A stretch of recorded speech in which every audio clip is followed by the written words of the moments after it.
Hola, ¿qué tal? Bienvenidos a una nueva sesión del Máster en Basket, Data Analytics and Sports Management. Y hoy lo hacemos para hablar de SportTech y nuevos contenidos audiovisuales. Nos acompañan Mireia Morel, Nacho Losilla, los que os recomiendo empezar a seguir en redes sociales porque hacen contenido bastante chulo. Y hoy, chicos, para que entendáis, Nacho y Mireia, esto es un poco como el primer día de colegio, ¿no? Os voy a pedir que hagáis una pequeña presentación, que nos contéis cómo habéis llegado hasta donde estáis actualmente y por qué y cómo habéis decidido empezar. Mireia, voy a empezar contigo. Muy buenas tardes. Cuéntanos. Buenas tardes y muchas gracias por la invitación. Bueno, pues yo como buena friki del marketing deportivo empecé hace unos años en una consultora de eventos deportivos, luego pasé a cliente y bueno, ahora estoy en Capra, que es un poco a lo que estoy representando hoy, que somos una productora audiovisual centrada en la generación de contenido, sobre todo muy actual, muy fresca, muy de lo que se lleva para que digo. Entonces, bueno, mi reto en la productora es hacer crecer la marca y captar clientes que quieran parte de producción audiovisual, porque un poco lo que me di cuenta es de que cuando dices hamburguesas, ¿no? Todo el mundo dice vicio, o dices delivery a domicilio y te dicen Globo, pero dices una productora y era, vale, o sea, estás dentro del mundo y conoces a un Media Pro o a otras productoras, o realmente no hay marca, ¿no? Entonces, bueno, en Cabra estamos ahí dándole mucha caña a nuestra marca para también crecer en redes, que gracias por la invitación a que nos sigan, echar un vistacillo que nos lo curramos mucho y bueno, ese es el reto, tener marca para ser una marca molona más, que eso es lo que nos apetece. Nacho, es tu turno. Tú y yo nos conocemos un pelín más Sí. porque compartimos un mundo, ¿no? El de la noche. No el otro mundo de la noche, sino el de la pelota naranja. Pero cuéntanos un poquito más. Bueno, pues yo desde que tengo uso de razón no sabría tampoco decir cuándo fue el inicio. Siempre he estado con una pelota de baloncesto. Por desgracia no he sido tan bueno como para poder ser jugador profesional. Tuve que buscar otras vías para poder tratar de vivir del baloncesto, que no es algo sencillo. Y pues eso me llevó a estudiar periodismo deportivo porque quería dedicarme al periodismo de baloncesto, sobre todo NBA. Y bueno, pues siempre me ha gustado mucho esa palabra, ¿no?, que está ahora tan de moda, contenido, ¿no? Que yo recuerdo que cuando empecé a hacer cosas era un término que no se utilizaba, pero bueno, siempre me ha gustado mucho analizar, entender el juego, compartir historias y todo. Y bueno, estudié periodismo, pude entrar a trabajar en NBA bastante pronto, de ahí di el salto en DAZN y bueno, pues luego pues tengo mi podcast, tengo ahí varios proyectos personales y ya te digo, al final todo se resume en que soy un friki del baloncesto que prácticamente, no te quiero decir toda su vida, pero una gran parte, casi toda, gira en torno al baloncesto y a compartir contenido de este deporte. Eh, Está claro, ¿no? Y es evidente, ¿no? Que la forma de comunicar ha cambiado mucho. Os voy a pedir que cada uno me digáis en qué momento os habéis dado cuenta de que el creador de contenido, es decir, una persona que está en su casa con una cámara, un móvil o lo que quiera, puede empezar a generar cierta relevancia. Yo siempre digo, ¿no?, que, por ejemplo, a nosotros en la tele la pandemia nos cambió mucho, ¿no? Porque teníamos que generar mucho contenido diario. Evidentemente, al trabajar en una compañía como Movistar Plus, que tienes los derechos de todo, es muy fácil, pero claro, el reto venía para el resto de gente, ¿no? ¿En qué momento, voy a empezar contigo, Mireia, el creador de contenido ha tenido esa facilidad que antes no tenía? Esto es un buen melón, ¿eh? Yo creo que por lo que veo un poco cada día, la veo desde las dos vertientes, desde la parte del puro creador y desde la parte de la marca que quiere humanizar la marca y requiere de un creador de contenido para hacer eso, que eso es otro gran reto, ¿no? Ver muchas veces quién te representa. Creo que en el caso del deporte es un poco más sencillo, y voy a poner las comillas porque al final tienes en una entidad deportiva tienes a muchos jugadores que ya de por sí la gente les puede seguir, luego está que ese jugador quiera ser creador, que ese es otro reto de decir, vale, no sé, a lo mejor no tiene el carisma para plantarse ante una cámara, pero sí que es verdad que ya de por sí hay mini creadores dentro de cada club y de cada equipo, creo, ¿no? Y luego está la otra parte, que es de, vale, cuando una marca quiere hacer una estrategia de crecimiento, es verdad que hoy en día, si no cuentas con algún creador de contenido, el crecimiento, digamos que es mucho más a largo plazo, va a costar mucho más que si cuentas con alguien que ya tiene como esa audiencia, ¿no? Entonces creo que el reto está en que está todo muy saturado y hay que ver de qué manera a través del creador y sobre todo del formato de contenido que tenga ese creador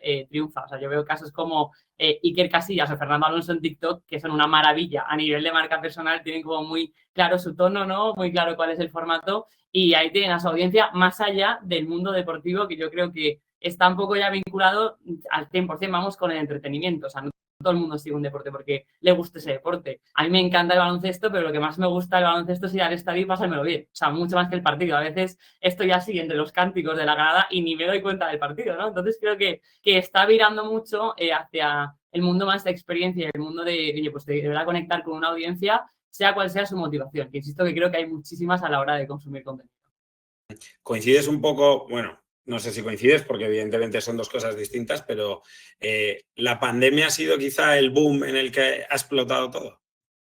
Sí, yo según lo estabas diciendo, lo primero que me ha venido a la cabeza es pandemia, ¿no? Por ejemplo, ahí fue el periodo donde vimos nacer y explotar muy rápidamente a uno de los mayores creadores de contenido deportivos de nuestro país, como es Adri Contreras, ¿no? Una persona que cuando empieza la pandemia creo que no tenía ni siquiera perfil de TikTok, que de hecho TikTok, pocos meses antes de la pandemia, era visto como esa aplicación de los niños pequeños, que los bailecitos y tal, y no muchos meses después, todas las empresas grandes querían realizar inversiones ahí y estaban todos los medios de comunicación abriendo sus perfiles, ¿no? Entonces, yo creo que sí que fue el momento general que lo cambió un poco todo, ¿no? Incluso impulsó a los que ya estaban bien posicionados como Ibai, ¿no? Que fueron los meses en los que pegó un boom también tremendo. Creo que fue un poco el momento en el que todo ese consumo cambió. También es cierto que quizá hubo empresas que invirtieron demasiado en esa parte, pensando que a lo mejor la pandemia iba a ser algo mucho más largo y luego la gente volvió a la vida real, ¿no? Pero sí que creo que ahí fue un poco el cambio y también tengo un poco la sensación de que al igual antes las empresas buscaban un tono como mucho más formal, mucho más serio en sus redes. En los últimos años estamos viendo a muchas empresas que, por ejemplo, te enseñan a su community manager, ¿no? Y su community manager se hace famoso. Y al hacer famoso a su community manager, ellos ganan más relevancia, tienen un tono más cercano y vemos a muchas empresas también que sus mejores campañas de marketing no tienen ni mucho dinero detrás, sino que lo que tienen son como producciones muy caseras que son muy cercanas a la gente y que llaman mucho la atención. Entonces, yo creo que ha habido un cambio muy importante desde entonces y que estamos viendo en muchas ocasiones como grandes empresas producen como si fuese un creador de contenido que está en su casa haciendo algo muy sencillo simplemente con un móvil. Pues la segunda pregunta precisamente va a ser esa. ¿Qué tiene que tener un creador de contenido? Porque a priori parece muy fácil. Yo os lo he puesto antes muy fácil. El ejemplo es un tío en su casa con un teléfono y ya. Pero claro, hay muchas personas. Es cierto que está creciendo, pero en vuestro caso en Capra, ¿en qué os fijáis, Mireia?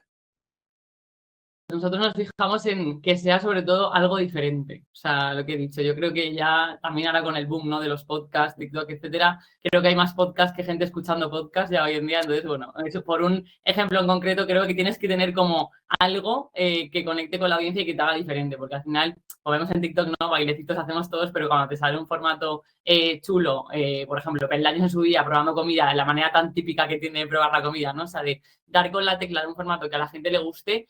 Y sobre todo es un trabajo, que la gente piensa, no, aquí pongo el móvil y ya está, ¿no? Que es muy fácil. De hecho, nosotros también desde la parte de productora os confieso aquí abiertamente de que hay contenidos de marcas muy grandes, como por ejemplo Red Bull, que lo tenemos de cliente. Hay contenidos de atletas de Red Bull que hemos grabado con un iPhone. O sea, un poco también nos tuvimos un poco que construir, ¿no? De decir, guau, tenemos unas cámaras de cine y de todo, pero la realidad es que la gente conecta cuando ve que está grabado en un 0.5 del iPhone. Entonces, creo que hay que adaptarse totalmente y luego que el creador, sobre todo lo que tiene que hacer es subir muchísimo volumen de contenido. O sea, los algoritmos, estamos vendidos a ellos y si no le das de comer al algoritmo, que decimos aquí en Capra, es muy difícil que crezca, sobre todo que tu audiencia vea que estás ahí con ellos. Entonces, creo que el reto está más allá de producir contenido, de pensar, etcétera, sino también de tener ahí una frecuencia elevada para estar siempre en el móvil de cualquier persona. Nacho, tú que empezaste un poco desde cero, ¿no? Cuéntanos cómo ha ido, ¿no? Porque lo tuyo ha ido justo desde el suelo hasta ahora tener tu propio canal de contenido. Sí, sí, y además creo que vas evolucionando mucho, ¿no? Tú mismo cuando vas haciendo algo es mucho prueba y error, pruebas algo y tú piensas que va a funcionar seguro, seguro, seguro y luego eso no funciona y en algo a lo mejor en lo que no tienes tanta fe luego de repente te sorprende, ¿no? Entonces creo que eso es básico, ¿no? Y yo a lo mejor algún amigo que quiere meterse en el mundo del periodismo y tal, aparte de decirle que se lo piense dos veces, siempre le recomiendo que haga muchas cosas, que se mueva, que pruebe y que si falla, pues seguro que va a aprender algo de eso, ¿no? Pero me gusta lo que decía Mireia porque es muy cierto, ¿no? Y siempre decimos mucho lo de el mercado está saturado, hay un montón, cada semana hay un montón de podcasts nuevos y además también vemos a gente ya con repercusión que hace su propio podcast, ¿no? Y ahora el podcast de entrevistas, ¿no? Que está tan de moda, también muy demandado porque se consumen muchos.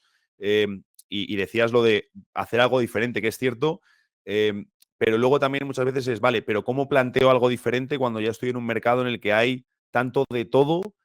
¿Cómo hago ese puntito diferente, ¿no? Y yo a veces, fijándome al final en lo que yo hago, que es NBA, sí que tengo un poco la sensación, y seguro que yo a veces también caigo en ello, de que contamos todos un poco lo mismo, ¿no? De que hacemos todos un poco lo mismo, utilizamos los mismos vídeos, las mismas imágenes, hablamos de lo mismo, también porque se está hablando de ello, ¿no? Pero tengo un poco a veces la sensación de que, hablando de NBA en concreto, de que a lo mejor te dejas llevar por la rutina, por el día a día, por lo que está pasando, que se está comentando ese día, y luego a lo mejor precisamente lo diferente es salirse de ese día a día y pensar en algo que te pueda diferenciar un poquito más, y a lo mejor ese día no hablar de lo que está hablando todo el mundo, pero darle tu propio foco, darle tu propio toque, tardar a lo mejor un poco más, sacarlo un poco más tarde, pero creo que si es un poco diferente y sobre todo si hay un contenido de valor realmente detrás, es cuando la audiencia lo va a valorar y luego lo vas a poder traducir a otras cosas, porque una pregunta importante es, vale, tenemos números, pero ¿de qué nos sirven, no? ¿En qué los traducimos?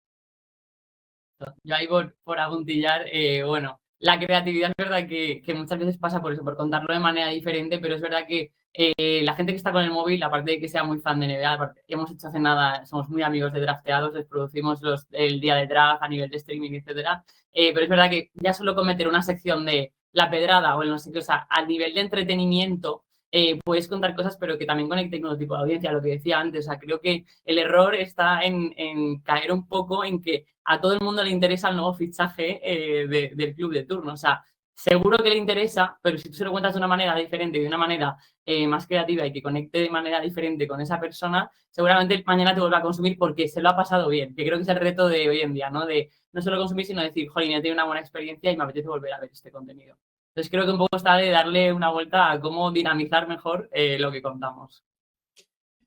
¿Tenéis miedo? Claro, yo, por ejemplo, me pongo en, no sé, en la edad de 50 años, por ejemplo, que están acostumbrados a consumir otro tipo de productos, especialmente en la tele. Si ahora os fijáis en las audiencias de la Eurocopa, pues claro, te dicen que un partido de España ha dado 9 millones.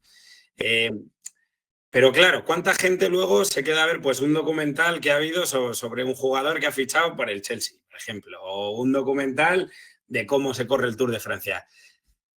¿No os da un miedo, siempre entre comillas, de que todo este avance tecnológico, que en teoría va a favor y rema a favor del deporte, acabe cansando a la gente y diga, oye, esto está muy bien, pero aquí se está perdiendo la esencia del deporte?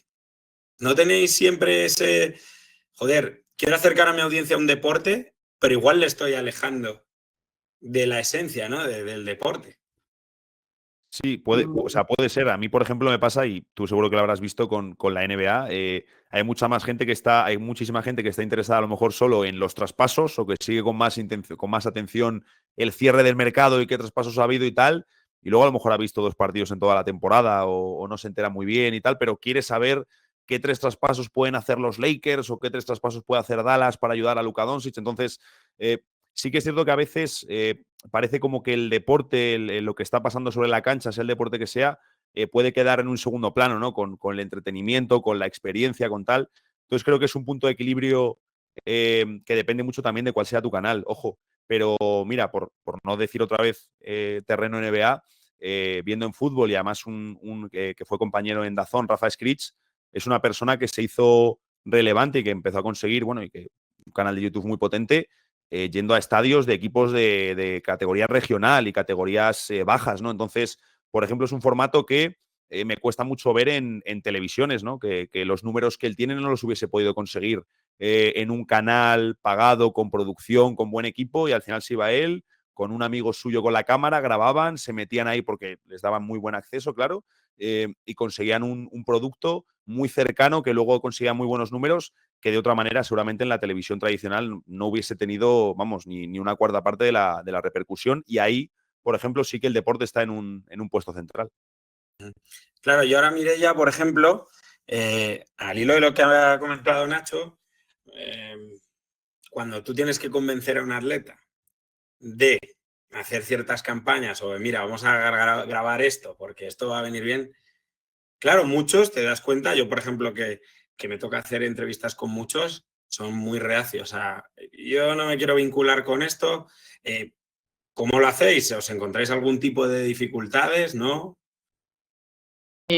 A ver, sí, lo único es que creo que las campañas que mejor funcionan son aquellas que se adaptan completamente al perfil. O sea, por poneros un caso, no sé si visteis el salto de Lola Lolita con 1000 anuncios, que fue meme. Eso lo producimos nosotros y, claro, era una campaña totalmente pensada para esa persona en concreto. El problema está cuando tú le vienes con el formato que quieres hacer al atleta o al influencer de turno y no se siente cómodo con lo que tiene que hacer. Pero si el formato un poco nace de esa persona, de lo que se le da bien y con lo que está cómodo, creo que luego el rodaje y todo es mucho más sencillo, ¿no? O sea, vemos un montón de campañas. Bueno, Rafa Nadal ya es que está con todas las marcas de España, pero cuando conectas bien con el influencer y con lo que quiere hacer, creo que es mucho más sencillo. Y un poco de lo que estábamos comentando también, bueno, yo ahí tengo un ejemplo que creo que el deporte no creo que esté cambiando como tal, sino está cambiando un poco el delivery que le damos al producto de deporte. Es decir, creo que como friki de la Fórmula 1, ¿vale? El documental de la Fórmula 1 de Drive to Survive lo que hizo fue, vale, para los fans de la Fórmula 1 tengo que vas a ver toda la temporada cómo ha transcurrido a nivel pues, eso, de carreras, pilotos, etcétera, pero luego también para la gente que quiere conocer más en profundidad esto, pues me meto en el box y le hago una entrevista a este piloto, o sea, como contenidos alrededor del día de carrera o de partido en caso del fútbol, ¿no? Y del baloncesto, que van más allá de eso para conectar con otro tipo de audiencia. Por contra, tenemos a la Kings League, un formato que nace en Twitch y para gente joven. ¿Qué pasa? Ese formato lo llevan a televisión y duró, no sé cuánto duró, o sea, no sé si duró ni 2 meses. Entonces, ¿por qué? Porque la audiencia no está ahí de ese delivery de ese producto. Entonces, creo que es muy importante también pensar el formato para cada tipo de audiencia y sus hábitos de consumo. O sea, creo que el deporte como tal no cambia, o sea, el partido de fútbol o de tenis o de básquet no va a cambiar, pero sí que un poco la manera en la que lo consume cada uno. O sea, hay gente que ya directamente ve las mejores jugadas en TikTok. O sea, yo, por ejemplo, la Resistencia, a no ser que el invitado me encante, nunca me la he visto entera, ¿no? Entonces, creo que ya hay gente que consume clips, gente que consume el partido entero, la hora y media, y luego hay gente que consume que Georgina acaba de ver el partido de Cristiano Ronaldo. Entonces, creo que hay que tocar todos esos puntos de toda esa audiencia para realmente llegar y que la masa crítica que ve el deporte pues vaya creciendo poco a poco. Ahí también es que al final es cierto que claro, la cantidad de opciones que tiene ahora mismo una persona para entretenerse e invertir su tiempo es brutal y al final todos un poco, quieras o no, estamos compitiendo entre nosotros por el tiempo de la gente, ¿no? Que es el activo más valioso que hay, ¿no? Porque al final la gente tiene un tiempo limitado, en muchas ocasiones lo que buscan es, pues si he tenido un día largo en el trabajo, si he tenido tal, quiero desconectar, quiero pasar un buen rato, tengo a lo mejor que hacer unas tareas en casa, quiero ponerme algo y escucharlo, quiero tal. Y al final, aunque tú no estés en el mismo nicho que la otra persona o estés haciendo algo de otra competición o a lo mejor no sea ni siquiera de deporte, tú estás compitiendo por el tiempo de esa persona, ¿no? Entonces, las opciones que hay ahora mismo para que la gente solo en su móvil, con la cantidad de estímulos que hay, seleccione en ese momento son tan amplias y en tantos formatos y de tantos estilos que es una auténtica guerra abierta por el tiempo de la gente. Justo. De hecho, creo que algo que han hecho muy bien los streamers durante mucho tiempo, ahora ya Twitch está un poco capa caída, pero en la época fuerte de Twitch era que se organizaban. O sea, este sábado va a ser la velada del año de Ibai y a The Gref no se le ocurre poner los premios Slam a la vez. O sea, se organiza muy bien de manera que esas audiencias vayan vayan a un evento, luego vayan a otro evento y luego vayan a otro evento. En el caso del deporte, creo que muchas veces eso, pues lo que estás comentando, o sea, se van solapando entre sí y al final también la audiencia se fragmenta muchísimo, ¿no? Entonces creo que también un poco de cabeza de decir, si queremos que esto crezca, vamos a organizarnos, que igual podemos tener todos un poco de cuota de mercado. Al hilo de lo que decías, Mireia, ¿crees que entonces que el deporte tiene que empezar a adoptar medidas para que toda esa gente, pues, por ejemplo, en el baloncesto se optó por cuando un balón sale de línea de fondo, pues que pueda sacar sin que el árbitro, una medida que se incorporó en la ACB el año pasado ya. Ejemplo para hacer un deporte más dinámico. ¿Creéis que el deporte tiene que ir cambiando a medida que va avanzando la tecnología? Creo que lo que Dale tú. Claro, lo que he dicho antes, que creo que el delivery, por llamarlo de alguna manera, de cómo llega ese deporte a esa persona, hay 1000 opciones, desde grabarles en el vestuario hasta, o sea, es que cada uno tiene una motivación. De hecho, hicimos una vez un ejercicio en clase justo de este máster, que fue sacar las motivaciones por las cuales una persona iba al Santiago Bernabéu. Salieron, os lo prometo, 283 motivaciones. O sea, desde que me gusta el bocadillo que dan hasta porque mi abuelo es socio, hasta porque me parece que está buenísimo el jugador que va, o sea, un montón de motivaciones. Y de verdad que de las últimas a lo mejor era el fútbol. Entonces, es como que dices, vale, pues sí, todo eso hay que recogerlo de alguna manera a la hora de contarlo del estadio para afuera, ¿no? Entonces creo que, insisto, creo que el deporte como tal tiene su audiencia muchísima además y que no debería de cambiar. A nivel de reglas se puede dinamizar de muchas maneras, insisto, la Fórmula 1 mete mismo presupuesto para que sea más, un poco más, esté todo más igualado, por así decirlo. Hay maneras de hacerlo más entretenido, pero creo que el core del deporte no tiene por qué cambiar, más un poco cómo se distribuye. Ahí estoy completamente de acuerdo, vaya, yo creo que no, porque además se habla mucho, ¿no? En los últimos años, ¿no? De no, hay que cambiar esto, hay que cambiar lo otro, el ser humano en la sociedad avanza, el deporte también, coincide en lo de dinamizar, de hecho, bueno, la propia Fórmula 1, ¿no? Cada poco tiempo, cada una serie de años vemos nuevo reglamento que busca una serie de cosas, buscar más competitividad, vemos, por ejemplo, también como tanto en Fórmula 1 como en MotoGP han metido ya han aumentado los sábados al sprint, ¿no? Para dar unas carreras más cortas y tratar de aumentar la experiencia del fin de semana, ¿no? Porque al final hay mucha gente que solo ve la carrera del domingo y luego están los frikis que ven desde los libres hasta la carrera, ¿no? Y que en muchas ocasiones disfrutan más de la clasificación que de la propia carrera del domingo, ¿no? Entonces, si le añado la carrera al sprint, pues le estoy dando más emoción al mundial, estoy metiendo algo diferente, estoy metiendo algo nuevo y que va a gustar a la audiencia. Entonces, yo eso ahí sí que soy muy partidario de que hay que mantenerlo y que hay que ser inteligente en las formas de llegar a la gente. Me ha gustado lo que decías de las razones, porque comentaban el otro día unos compis que creo que era en el estadio del Getafe, que habían cerrado cerca un bar mítico donde ponían bocadillos, habían dejado de servir X tipo de bocadillo muy concreto y que había gente muy enfadada y alguno diciendo que no iba a volver si no daban esos bocadillos, ¿no? Entonces, ahí es donde te das cuenta que el deporte al final es un lugar donde se pueden juntar muchísimas razones y muchísimos focos para que la gente vaya allí. Y al hilo también de la Fórmula 1, decías Drive to Survive, que ha sido una manera al final de promocionar y de tratar de llegar a un nuevo público, también en Estados Unidos, que quieren allí crecer mucho, o la nueva película que vamos a ver con Brad Pitt como protagonista, que la Fórmula 1 está detrás y tratando de que sea otro vehículo para llegar a más gente y tratar de explotar todavía más un mercado como es el de Estados Unidos, que esperan poder sacar allí mucho rédito. Entonces, ¿creéis que es algo un poco más, quizá algo más cultural? Porque es cierto que en Estados Unidos, cualquier persona que haya ido a ver, no un partido de NBA, un partido de fútbol americano, pues al final le importa más no mancharte con el queso de los nachos, que el de al lado no te pringue con la Coca-Cola, que si tu equipo gana de 20. ¿Creéis que es algo mucho más cultural? Porque claro, si os dais cuenta, mucha gente de, pues, no sé, no voy a irme ya a los 50, pero incluso de mi edad, los 30, 40, veo un poco al creador de contenido como un tío que viene aquí a meterse en el huequillo y a intentar sacar tajada. ¿Cómo veis? Es cierto que ahora está cambiando, pero al principio el creador de contenido era como, bueno, este es un jeta que se viene aquí a llevárselo puerto. ¿Creéis que es algo cultural entonces? Yo creo que es un tema, encima, justamente viendo Estados Unidos, ¿no? En el caso de la NBA es clarísimo, de atreverse. O sea, creo que las directivas de hoy en día todavía no están preparadas para ese cambio de mindset y hablo con conocimiento de causa. O sea, yo organizaba eventos de rugby, monté la final de la Copa del Rey de Rugby en el Estadio del Valencia, del Levante, y una frase de un directivo del Levante cuyo nombre no voy a desvelar fue: pero esto siempre se ha hecho así. Y esa frase, os lo juro que se me clavó de decir, ya, pero le estamos ofreciendo una cosa que encima era gratis, era una idea creativa gratis, o sea, no se tenía que gastar ni un euro. Y la frase fue: esto siempre ha sido así. Es como, ya, pero si queréis llegar a nuevas audiencias y monetizarlas, que aquí estamos todos para ganar dinero, no nos engañemos, prueba cosas diferentes, ¿no? Entonces creo que en temas de NBA, por ejemplo, la innovación es como el pilar básico, o sea, de estar constantemente probando nuevos formatos. La Kiss-Cam ya lleva 1000 años, pero es que ni siquiera en muchos estadios de España ha llegado, ¿no? En algunos otros sí, que el básquet es un buen ejemplo de activaciones chulas, no como a lo mejor otros deportes, pero creo que todavía hay un poco el miedo de decir, no, es que si siempre ha funcionado así, la gente ya viene, ya, pero y la gente que está dejando de venir por no apostar por esas activaciones, creo que es un poco lo que se pierde a veces el foco en eso por un poco eso, el miedo de la directiva de decir, esto no es lo que hemos estado haciendo hasta ahora.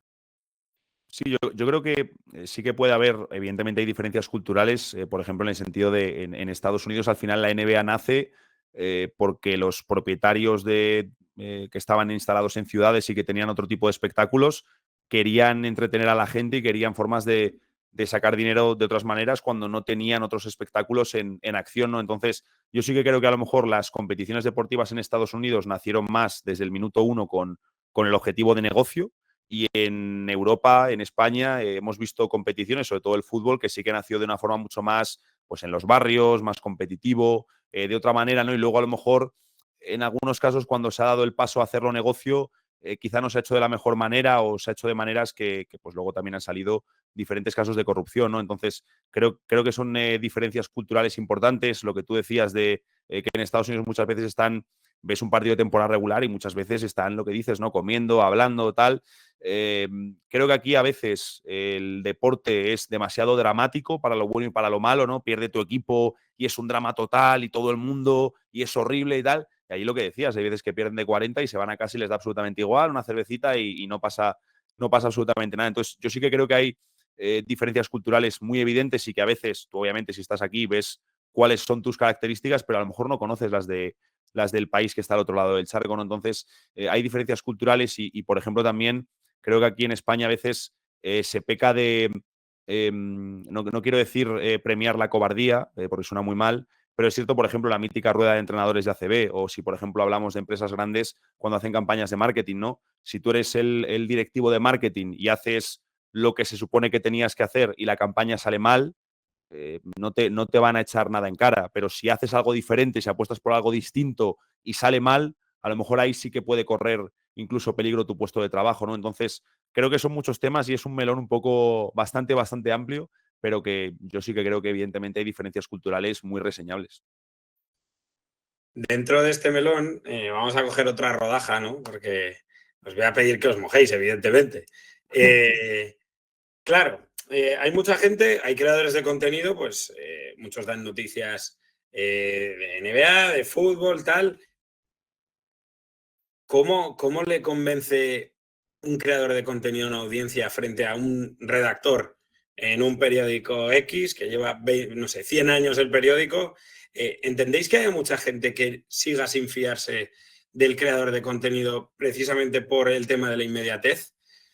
Porque al final, hoy en día yo veo algo, lo pongo en Twitter, nadie sabe si ha pasado, pero voy a ser el primero en ponerlo. ¿Entendéis que todavía hay mucha gente que no se termina de fiar del creador de contenido y siga recurriendo a los métodos más tradicionales?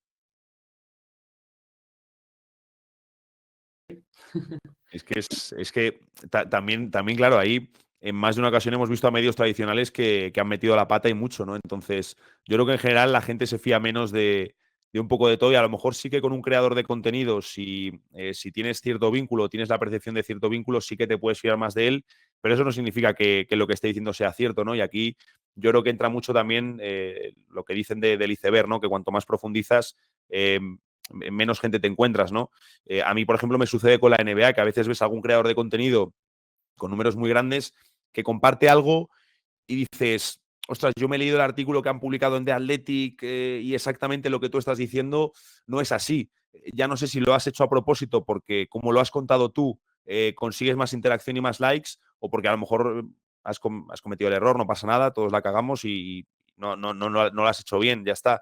Pero claro, eso lo sé yo por la NBA porque es lo que es mi enfermedad, ¿no? Pero con un montón de cosas yo veré cosas que diré, pues mira, esto es así, y no tengo ni puñetera idea porque no estoy tan metido, ¿no? Entonces, yo creo que al final eso también sucede, digamos, por la cantidad y el volumen ingente que hay de publicaciones, de contenido, en general, de todo, porque al final es que el mar que hay de opciones es brutal y te puede pasar con un creador de contenido, con un medio tradicional.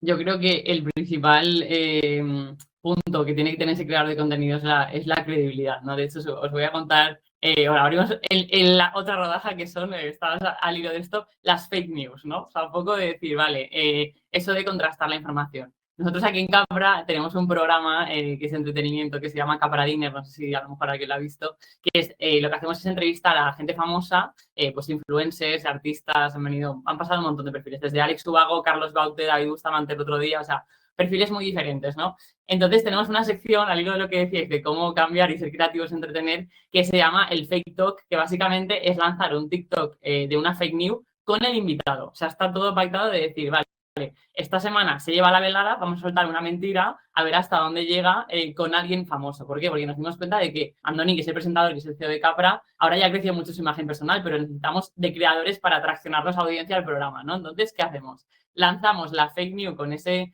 creador o con ese talento y os puedo asegurar que periódicos como Marca, hemos salido en Socialité, o sea, en Prime Time, en Telecinco, decir, ¿qué hacemos ahí? O sea, con noticias de que es verdad que un poco puede decir, vamos a desafiar realmente a los medios de comunicación. Y muchas veces que lo publican, le hago pantallazo y lo borran enseguida cuando se dan cuenta de que es fake, ¿no? Pero un poco es lo que más nos ha hecho crecer el programa porque un poco desafiamos a lo que estamos diciendo de nos asociamos a la credibilidad que estábamos hablando de ese talento porque la gente ya tiene una comunidad que le cree y que lo que dice va a misa y además desafiamos al consumo tradicional de medios. Entonces, bueno, ahí la hemos liado bastante.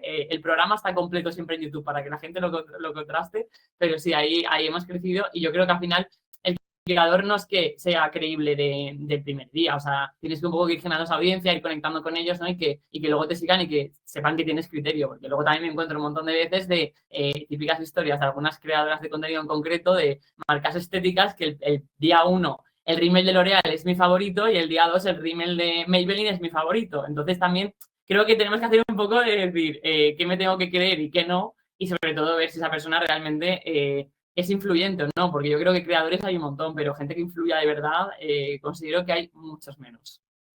Pero, y al final es un poco también lo que decía Alex, tú lo habrás visto y yo en alguna ocasión he pecado de esa inmediatez, ¿no? De querer ser el primero que lo cuentas, el primero que lo pone, tal, y no lo estás poniendo todo lo bien que deberías, o no has hecho el doble check, o no has tirado un WhatsApp, o no has mirado en Google, porque hay ocasiones que es tan sencillo como hacer una búsqueda en Google y encontrarlo. Otras a lo mejor sí que necesitas un poquito más de trabajo para sacarlo, que eso es precisamente lo que nos contaba en la universidad, pero por esta tiranía de las redes sociales, de la inmediatez, de querer saberlo ya, en ocasiones nos precipitamos y sacamos cosas que a lo mejor no son exactamente como son por el hecho de contarlos lo primero. Totalmente de acuerdo. ¿Qué riesgos entonces corre un creador de contenido? Porque muchas veces algunos se puede tirar a la piscina, en muchas ocasiones les puede salir bien, otras seguramente tengan informaciones que justifique todo, pero ¿qué riesgos tiene? Porque al final, claro, yo por ejemplo, yo me pongo en mi papel, yo creo que puedo estar haciendo un directo y puedo, pues un día la puedo liar y pues yo creo que no se va a enterar mucha gente o yo creo que mi puesto de trabajo no va a correr tanto riesgo como el de un creador de contenido que con lo rápido que se viraliza todo el contenido en redes, no sé, me imagino, pues un día la lía y adiós, gran parte de la audiencia. ¿A qué riesgos se está exponiendo constantemente el creador de contenido? Porque yo creo que es algo que desde otros ámbitos, ¿no? Desde la información, no valora. Yo creo que es muy Te dejo fácil abrir a ti el liar. melón primero. Sí. Creo que es muy fácil liarla a día de hoy. Bueno, hace años yo creo que lo de mentir era más difícil, pero hoy en día ya todo el mundo con un móvil te pillan liándola por la calle o en algún evento a un creador, eso, y ya es que se hace viral y está hoy en día, ¿no?, la cultura de la cancelación también, de que muchas veces pues la gente ya proactivamente dejamos de seguir a esa persona porque consideramos que no encaja con nuestros valores y luego hemos visto casos de deportistas, llamémoslo creadores en el sentido de que las marcas le pagan, como Tiger Woods, pues el escándalo ese que tuvo, que le retiraron todos los patrocinios, o sea, creo que la línea es muy delgada entre ser coherente con lo que realmente estás transmitiendo a la audiencia y no liarla en tu vida personal y profesional. Pues también muchísimos futbolistas, vamos, es que ya hay discotecas hasta que le quitan el móvil a la gente para que no graben nada de lo que están haciendo, ¿no?, que estábamos hablando antes. Entonces, creo que hoy en día es muy fácil que alguien te pille haciendo algo malo. Entonces, creo que eso es lo que les hace también ser un poco más conscientes de que lo que proyectan tiene que ser lo que es la realidad en su día a día. Es cierto que es mucho más fácil liarla que antes. También es cierto que, claro, ahora mismo suceden cosas todos los días y si tú eres creador y la lías un día, en 3 días la va a liar otro y se va a empezar a hablar de eso y en 2 semanas la gente se olvida de casi todas las, ¿no?, de las que se lían. Tiene que ser una muy gorda para que perdure. Pero yo esto alguna vez lo he hablado con compañeros de profesión, a lo mejor sobre todo con figuras más de la vieja escuela, que algunos ven todo esto con mucho rechazo. Por ejemplo, Gonzalo Vázquez, Alex, que vamos, para mí es mi referencia en el mundo del periodismo.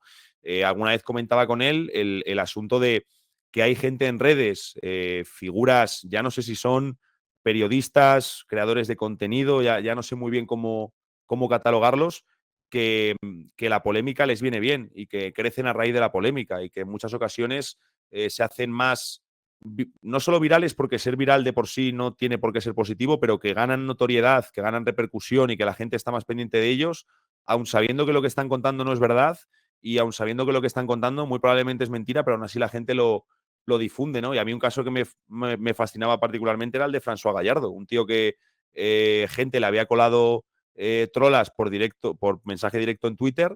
El tío luego las contaba en el chiringuito, ahí sí que obviamente hubo sus repercusiones, pero luego durante 2 veranos este tío se ha pegado en Twitter poniendo chorradas de, no, Mbappé llega tal día, no sé qué y tal, y sus publicaciones un montón de viralidad compartidos, y alguna vez yo le veía que tenía sponsors y patrocinios, ¿no? Y dices, joder, estamos en una sociedad que está recompensando precisamente el hacer las cosas mal porque así es como tienes más impacto en la audiencia. Y es algo que creo que te hace replantearte mucho las cosas y decir, ostras, entonces, ¿qué señales me están indicando? ¿Que yo tengo que hacer las cosas bien o que tengo que hacer las cosas mal porque así es un camino más corto para llegar a mi objetivo? Es para pensárselo. Os voy a pedir, claro, este melón va a ir, es doble. Esta raja es para los dos. Una, porque tiene que lidiar con eso, y otro, porque Nacho, implícitamente en tu trabajo te habrás encontrado con cosas de estas.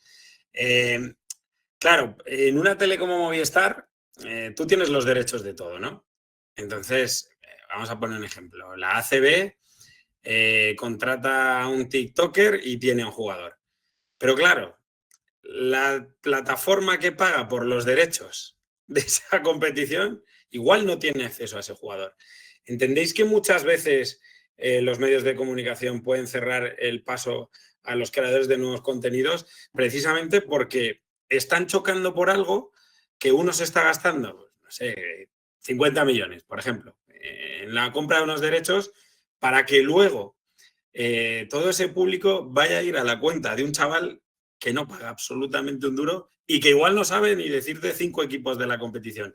¿Entendéis que pueda seguir habiendo ese recelo de, oye, y la pregunta a Mireia es, ¿cómo convences tú luego, por ejemplo, al ACB de que, oye, este evento lo tiene que hacer fulanito 55 porque tiene 300.000 seguidores en vez de la plataforma que te está pagando 20 millones? ¿Cómo convivís y cómo convive el creador de contenido y cómo se convence a una entidad para que deje de lado un poco al que tiene los derechos para el creador de contenido? Voy a empezar contigo, Mireia. Yo creo que ahí lo ideal sería integrar los dos mundos, ¿no? De hecho, vemos muchas veces que en eventos, pues eso, la velada del año, insisto, que va a ser el viernes, o sea, el sábado, perdón, pues en la mesa de casters tenemos a gente experta en boxeo, gente experta en entretenimiento y gente que va por las risas y para otro tipo de contenido. Entonces, creo que lo mismo que hemos dicho antes, de que cada contenido y cada punto va a ir a un tipo de audiencia diferente. Entonces, es decir, no te limites a la audiencia que ya tienes que consumir el deporte como tal, y abre un poco más horizontes a que otros formatos y otros creadores puedan entrar ahí. Entonces, entiendo que es difícil porque eso, pues hay mucha inversión detrás, pues por ejemplo, la liga, ¿no? También con el tema de los bares y de un montón de cosas que son fugas de dinero, como dicen ellos, de que se escapa, pero es que yo creo que la base está en entender que son consumos totalmente diferentes y que se puede ampliar mucho más a quien llegas. Entonces, bueno, habría que trabajar muy bien esa reunión para convencerles, pero creo que sí que hay vías y que hay formatos que pueden ser un poco híbridos para conseguirlo. Sí, yo ahí, por ejemplo, también lo que he visto en Dazón estos años era intentar integrarlo, ¿no? El tratar de meter influencers en plantilla que puedan encajar, obviamente, con tu estilo y que puedan contar esas historias dentro. Y luego también tratar de crear tus propios influencers, ¿no? Tratar de crear tus propias figuras. Creo que eso también es un gesto muy inteligente. Pero también entiendo perfectamente que si tú, y ya no tienes por qué ser un periodista de la vieja escuela, al final si tú eres un periodista, sabes que te estás metiendo en un mundo en el que a lo mejor pues, las condiciones laborales no son las mejores, pero se te recompensa, por así decirlo, te metes en ese mundo por la pasión que tienes por esos deportes, por esas competiciones, y que hay una especie de, iba a decir pago emocional, pero es un término que no me termina de gustar, pero que hay una serie de experiencias, ¿no? Que te van a compensar todo eso, ¿no? El ir acreditado a eventos, a torneos, el conocer a tus ídolos y poder entrevistarles, ¿no? Al final son experiencias, tú, Alex, lo sabes de sobra, que en ocasiones puedes normalizar, pero que molan un montón, ¿no? Y que, joder, son las cosas que dices, joder, pues por esto me he metido aquí. Entonces, yo, por ejemplo, recuerdo un ex compañero de NBA, no recuerdo en qué ciudad de España era, que viajó para entrevistar a una leyenda de la NBA. Él iba con NBA y tenía delante a varios TikTokers, ¿no? Y él estaba molesto. Y yo también lo entiendo, que digas, oye, vengo aquí con NBA, viene una leyenda de la NBA y me metes antes al TikToker. Pero claro, por otro lado también entiendo que la NBA mete antes al TikToker porque si tiene 500.000 de suscriptores o de seguidores o como lo queramos llamar, la audiencia a la que va a llegar es muchísimo más grande con un coste muchísimo más bajo, ¿no? Entonces, es complicado porque chocan varios frentes y al final la realidad es que cada parte trata de tirar hacia sus intereses, ¿no? No sé vosotros cómo lo veis. Hay mucha gente que sigue viendo el término influencer. Muchos lo ven como un término positivo y otros siguen utilizándolo como un término hasta peyorativo. ¿Entendéis? ¿Veis esto una manera justa? Porque decía Mireia antes, aquí todos venimos a ganar dinero porque evidentemente del aire no vivimos ninguno. Pero ¿veis justo que la gente siga todavía con esa etiqueta negra sobre el creador de contenido o influencer? A nivel personal te pueden gustar más o menos X influencers, pero a nivel empresarial, que es con lo que trabajo con marcas, si quieres que una campaña triunfe hoy en día, a no ser que sea algo que se te viralice porque es creativamente brutal o que es un formatazo, si cuentas con algún influencer te bustea muchísimo ese contenido. Entonces, creo que muchas veces está ahí la parte de ganar dinero, ¿no? De monetizar, lo que también comentaba el convivo, que al final dices, jolín, es que si quiero llegar a X objetivos porque el patrocinador me está exigiendo estos KPIs que tengo que llegar a ellos sí o sí, pues meto al TikToker de turno y seguro que llego y el año que viene me renuevan, ¿no? Entonces creo que muchas veces hablamos desde la parte de, personal, ¿no? De decir, pues mira, me dan rabia que se graba con el móvil, ¿no? Que es una frase muy común, tenga no sé cuántos miles de seguidores, le esté pagando TikTok, YouTube y todas las marcas y a lo mejor gente que de verdad se le ocurra, pues no tenga ese éxito. Entonces, bueno, también es una ciencia muy incierta de por qué mucha gente sigue a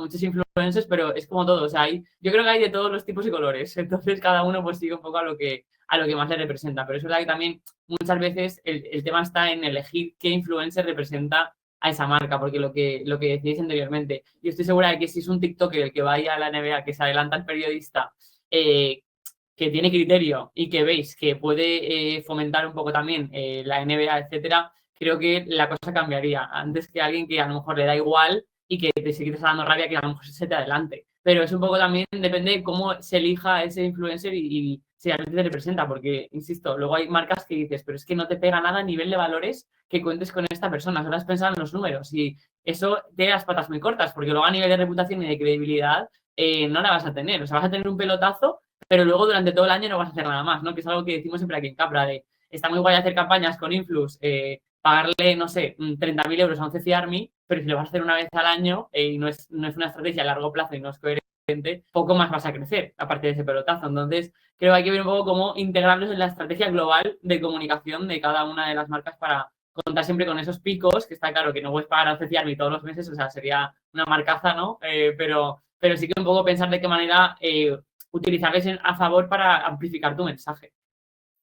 Sí, justo estaba pensando en algún caso que he podido conocer de pues, algún amigo que también está metido en agencias de marketing, de que han hecho campañas tirando antes por un influencer con más números que un influencer que sea apropiado para esa campaña, y la campaña pues consigue muchos números de reproducción, de impactos, de tal, pero muchas veces dices, vale, pero esos impactos, ¿en qué los has traducido? ¿Qué has conseguido? ¿No? Has conseguido tu objetivo final, que a veces no es directamente monetizar eso, sino conseguir el paso previo para luego monetizar otra cosa. Y a lo mejor ahí, es que realmente ahora mismo influencers o gente con muchos seguidores ya hay de todos los nichos y de todos los campos, ¿no? Entonces, eso sí que te puede suceder, ¿no? El ir antes a por los números que a por el nombre concreto. Y creo que, bueno, lo decías antes, Mireia, cuánta gente es influencer, pero realmente, ¿por qué le sigue la gente, no? ¿O qué es el tipo de contenido que estás subiendo? Tienes muchos seguidores, te ve muchísima gente, eres muy conocida, pero realmente estás influyendo en la gente, ¿no?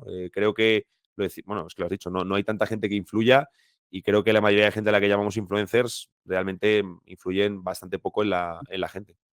O sea, yo creo que son creadores de contenido, pero influencers como tal, o sea, alguien que te llene un estadio, te diría que en España a lo mejor hay 5 influencers, o sea, que consigan hacer eso. No creo que X TikToker te llene, o sea, una convocatoria a nivel masivo de decir, voy a tangibilizar si realmente tiene influencia en que la gente le siga y que haga esto. No hemos visto casos como Nilo Ojeda, que pone un tuit y de repente se te llenan nuevos ministerios con una acción. O Ibai que monta lo que monta, un Ceci Army, o sea, Lola Lolita y alguna otra más, pero poco más te digo yo que serían como de mover masas como tal, de tangibilizarlo, porque luego es verdad que a nivel de views, pues bueno, el algoritmo también les prioriza según el momento, según el consumo que tenga la red social, etcétera, pero que realmente influya de pongo un clic a una aplicación y tengo muchísimos registros, no leads que llamamos en marketing, creo que hay bastantes pocos, que sea muy significativo.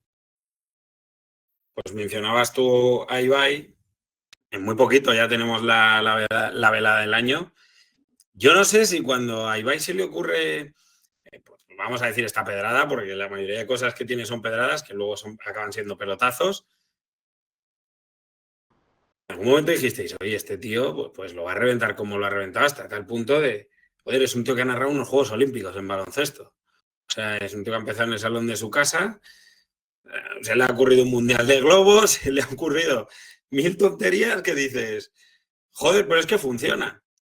Y ahora llega la velada del año. ¿En algún momento habéis pensado, y Mireia, tú que tendrás más datos, quiero también que pongas a toda la gente que vaya a ver esta charla después y sobre todo pensando en los futuros alumnos del año que viene, los datos de Ibai y su velada, que claro, yo creo que es algo que es inconcebible, o sea, es nivel de un cantante que viene una vez a España. Yo creo que ya supera algunos clásicos incluso de Barça Madrid, ¿no? Bueno, el año pasado creo que fueron 3,2 o 3,5 millones de espectadores. Eso es una auténtica barbaridad. Pero para mí Ibai lo que ha hecho ha sido entender la industria, o sea, del deporte y del entretenimiento. Es decir, vale, sí, es una velada de boxeo, cojo la parte de deporte, pero luego le meto un concierto de Estopa como fue el año pasado, este año de Fercho y no sé qué más. Entonces también captó lo que hablábamos antes a la gente que le gusta la música. Además también todos los TikTokers a pegarse, que también les sigue la gente, y ha hecho ahí un evento híbrido que realmente ha entendido que hay muchas audiencias susceptibles de ver eso. Y bueno, a las pruebas me remito, las entradas las vendió en 2 horas de un Santiago Bernabéu, o sea, es una barbaridad, ¿no? Entonces creo que a nivel de conceptualización están montando un evento que además también sirve luego como generador de contenido, que esto es lo más importante que siempre decimos aquí en Capra de, vale, sí, el evento es un día, pero todos los contenidos que han hecho prevelada, toda la gente que va a competir, todos los entrenadores, todas las marcas que han podido sumarse un poco a esa ola, luego el día del evento y luego post-evento que van a estar comentando la velada medio año más. O sea, realmente con un evento de 6 horas que creo que dura, tienes cobertura básicamente anual. Entonces también un poco a nivel de contenidos dices, sí, vale, la verdad es carísima y se le ha ido la olla a Ibai, ¿no? Pero luego, desde luego, que sabe monetizarlo con las marcas que luego, bueno, tienen unas métricas espectaculares cuando junta a tantos creadores y a tanta gente susceptible de consumir ese contenido y las marcas que van a patrocinar, que bueno, hay activaciones muy chulas que me ha chivado alguien por ahí, que van a marcar antes y un después en lo que hablamos, en el tema del sportainment, de decir, vale, es que ya no solo es el deporte, sino de cómo hago entretenido un evento deportivo con muchas activaciones que sean diferentes y que realmente sorprendan, porque es lo difícil hoy en día, yo creo, sorprender. Al final es curioso cómo decías antes lo de que para ir al Bernabéu pues hay 300 razones distintas, pero sí que es un concepto distinto porque ahí él siempre se ha creado y lleva décadas donde se supone que el deporte es lo principal y vaya a hacer la velada pensando en poder cubrir diferentes necesidades y diferentes gustos, pero al final la gente va por diferentes razones a ambos, ¿no? Uno te va al Bernabéu o al estadio del Getafe por el bocata que ponen fuera y otro va a la velada y a lo mejor lo que quiere ver es el concierto, ¿no? Porque yo tenía amigos que sí que prácticamente iban antes por los conciertos que por los combates en sí, ¿no? Entonces, al final, siendo conceptos muy distintos, al final encontramos en los dos que la gente acude por razones muy diferentes. Claro, esto al final tú dices, si vaya ha cogido esto, ha cogido el otro, al final, también pensando, ¿no? Un poco en la gente que vaya a cursar el máster, entiendo que el dato para un creador de contenido, también para el otro lado, tú Mireia, que compaginas ambas áreas, entiendo que el uso del dato aquí sí que sí o sí es innegociable y el que no está al día es el que se acaba quedando atrás. justo. O sea, es fundamental entender sobre todo también cuando, en tema de patrocinios, ¿no? Por ejemplo, cómo monetizar todo esto, entender bien qué estadística y qué dato es el que va a valorar el patrocinador. Porque yo creo que hoy en día ya lo de poner el logo pasó a otro nivel, eso ya no tiene impacto, ¿no? Entonces, es verdad lo que comentaba, tantos creadores con tantos espacios monetizables, o sea, desde los entrenamientos de Plex que va a competir, el calzón de boxeo patrocinado por una marca, el entrenamiento por otro, la botella que bebe entrenamiento por otra marca. Entonces, creo que hay que analizar muy bien la marca que en cuestión que quiere patrocinar ese evento, qué objetivo tiene, o sea, si es de, por ejemplo, Vicio está patrocinando ahora con Revolut que te regalan, si te descargas la aplicación, una hamburguesa. O sea, entonces, es decir, entender bien el objetivo que tiene esa marca y luego ver con qué estadísticas o con qué analíticas lo refuerzo para que realmente inviertan su dinero en este evento o en este creador, ¿no? Entonces creo que es súper importante que entiendan bien qué espera la marca, porque muchas veces vamos a vender patrocinio así de, no, es que mete dinero en mi evento, ya, pero ¿por qué? O sea, ¿qué me aportas tú a nivel de números, ¿no? Que no pueda tener a lo mejor otro evento. Entonces, creo que hay un ejercicio que el departamento de patrocinios y marketing de Ibai estará trabajando muy bien de qué estadísticas y qué analíticas puede ofrecer a cada marca para que resulte interesante y atractivo ese evento. Sobre el tema de los datos, que evidentemente son fundamentales, necesarios y además estamos en una época en auge. Ya obviamente las empresas desde hace años consideran fundamental el tener los data analysts, ¿no? Y un montón de estos perfiles, y además en todo tipo de empresas. Pero también tengo a veces la sensación, yo que luego siempre me meto pues, en los datos de TikTok, en el estudio, en Instagram, que te dan un montón de datos.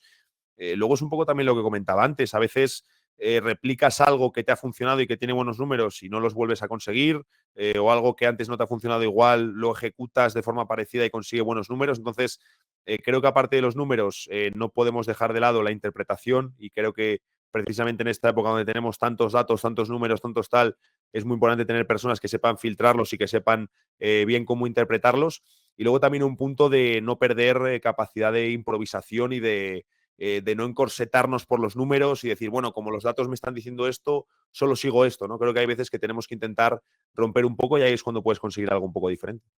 De hecho, los datos son importantes hasta para elegir quién compite en esa velada. O sea, que esté Plex, que esté Peldaños y que esté X, no es casualidad. O sea, hemos analizado que esta gente tiene mucho engagement y que tiene muchos seguidores y tiene impacto en esa audiencia y por eso pelean eso. O sea, no pelean porque sean amigos de Ibai. Hasta ahora muchos no lo eran. Entonces, también desde la conceptualización del producto es importante entender qué datos tenemos sobre la mesa y cómo configurarlos para que el producto final tenga impacto y que sea relevante. Pues este impacto, yo lo que os voy a pedir ahora es una última pregunta y sobre todo pensando en la gente que vaya a entrar en esta segunda edición del máster. Y os voy a poner en la esta de que os pongáis como si fuerais dos profesores. Voy a empezar contigo, Nacho.